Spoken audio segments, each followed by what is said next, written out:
Hello everyone, I'm Wendy Chen from SATU. Very happy to share our work on data efficient learning for deformable object manipulation, which is called DeformPAM. Learning to manipulate deformable objects often requires large amounts of data due to the high dimensional database, complex dynamics, and multimodal action distribution. Moreover, these properties also cause significant distribution shifts due to imperfect fitting. A policy model may encounter unseen states and deviate from expert policy. This makes models like the diffusion policy tend to get stuck in unseen states. We solve this issue with limited data by introducing reward-guided action selection to help the model distinguish good actions from multiple samples. Specifically, we first conduct supervised learning by assigning actions for execution, annotating auxiliary actions, and train a diffusion-based primitive model. Then we collect on-policy data, annotate action preference in a sorting manner, and train a DPO fine-tuned model.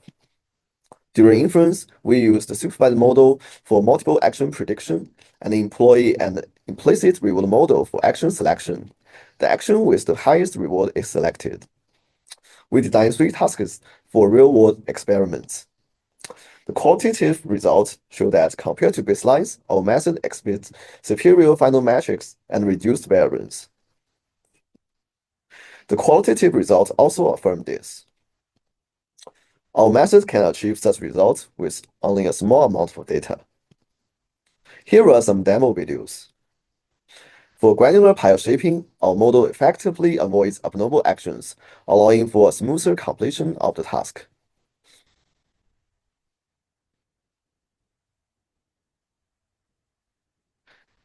In contrast, the baselines, such as two-round supervised learning, generates abnormal actions, which leads to failure.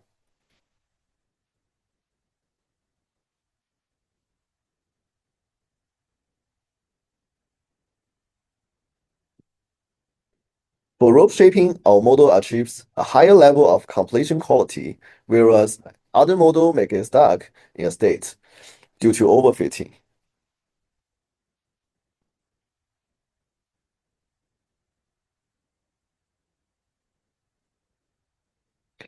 For t-shirt unfolding, our model requires fewer steps to finish the task.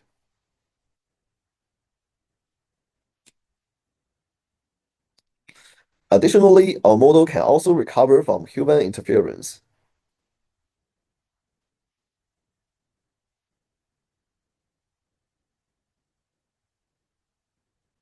That's all. Thank you.